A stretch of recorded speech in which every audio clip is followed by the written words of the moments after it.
সকলোলৈকে নমস্কাৰ জনাইছো আৰু দীপিকা কিচেন এণ্ড ব্লগছৰ আন এটি ৰেচিপি ভিডিঅ'লৈ আটাইকে আদৰণি জনাইছো। আজি আপোনালোকৰ বাবে চিকেনৰ ফ্ৰাইড ৰাইচৰ এটি সোৱাদ লগা ৰেচিপি লৈ আহিছো। আশা কৰোঁ আপোনালোকৰ ৰেচিপিটো চাই ভাল লাগিব। আহক ৰেচিপিটোৰ মাজলৈ যাওঁ। কেৰাহী এটা গৰম কৰি তাত ৰাইচ ব্ৰেন অইল দি দিব আৰু তেলখিনি ভালদৰে গৰম হ'লে পিঁয়াজ, আদা নহৰুৰ পেষ্ট, জিৰা, ধনিয়া আৰু কাশ্মীৰী ৰেড চিলি পাউডাৰৰ গুড়ি অলপমান দি ভালকৈ প্ৰথমতে পিঁয়াজ আৰু আদা নহৰুৰ পেষ্টখিনি ভাজি ল'ব আৰু এতিয়া তাত হাড় নথকা চিকেনৰ টুকুৰা অলপমান দি দিব আৰু তাৰ পিছত লৰাই কিছু সময় ভাজিব লাগিব। যদি আপোনালোকৰ ৰেচিপিটো ভাল লাগে ভিডিঅ'টোত লাইক, কমেণ্ট, শ্বেয়াৰ আৰু চেনেলটো ছাবস্ক্ৰাইব কৰি ৰাখিব আৰু কাষত থকা বেল আইকনটো অন কৰি থ'ব। তেতিয়াহে মোৰ আহিবলগীয়া ভিডিঅ'ৰ নটিফিকেশ্যনবোৰ আপোনালোকে সৰ্বপ্ৰথমে পাব। আৰু ৰেচিপিটো যদি ভাল লাগে তেতিয়াহ'লে আপোনালোকৰ বন্ধু-বান্ধৱীৰ সৈতে ৰেচিপিটো শ্বেয়াৰ কৰি দিব। এতিয়া সোৱাদমতে নিমখ আৰু হালধি গুড়ি দি ভালদৰে মিহলাই ল'ব। এই ৰেচিপিটো আপোনালোকে টিফিনতো বনাই দিব পাৰিব। একদম সহজ পদ্ধতিত আৰু অতি সহজতে বনাব পাৰি।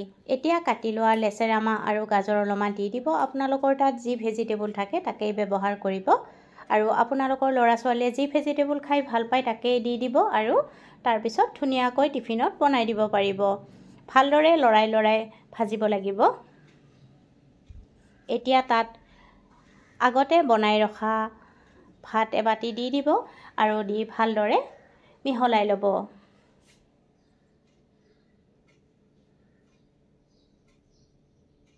কেতিয়াবা যদি আপোনালোকৰ একো বনাবলৈ মন নাযায়, এলাহ লাগি থাকে, তেতিয়াও আপোনালোকে এই ৰেচিপিটো বনাই খাব পাৰিব।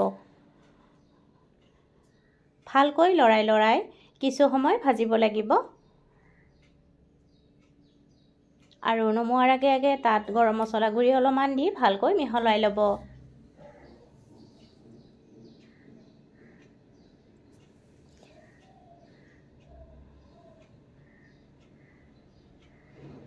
আৰু নমোৱাৰ আগে চয়া চচ অকণমান দি পুনৰ ভালকৈ মিলাই ল'ব। তাৰপিছত গেছৰ জুই নুমুৱাই ৰাখিব আৰু নমাই গৰমে পৰিৱেশন কৰিব।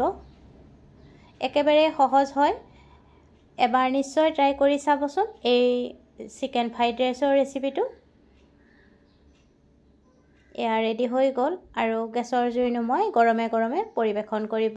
ৰেচিপিটো ভাল লাগিলে ভিডিঅ'টোত লাইক কৰিব, কমেণ্ট কৰিব আৰু যিসকল ভিউৱাৰ্ছে পোনপ্ৰথমবাৰৰ বাবে মোৰ চেনেলত ভিজিট কৰিছে প্লিজ চেনেলটো ছাবস্ক্ৰাইব কৰি কাষত থকা বেল আইকনটো অন কৰি ৰাখিব। তেতিয়াহে মোৰ আহিবলগীয়া ভিডিঅ'ৰ নটিফিকেশ্যনবোৰ আপোনালোকে সৰ্বপ্ৰথমে পাব। আৰু আপোনালোকৰ বহুমূলীয়া সময় উলিয়াই ভিডিঅ'টো শেষলৈকে চোৱাৰ বাবে আপোনালোকক বহুত ধন্যবাদ জনালোঁ। পুনৰ উপস্থিত হ'ম এটি নতুন ৰেচিপিৰ সৈতে।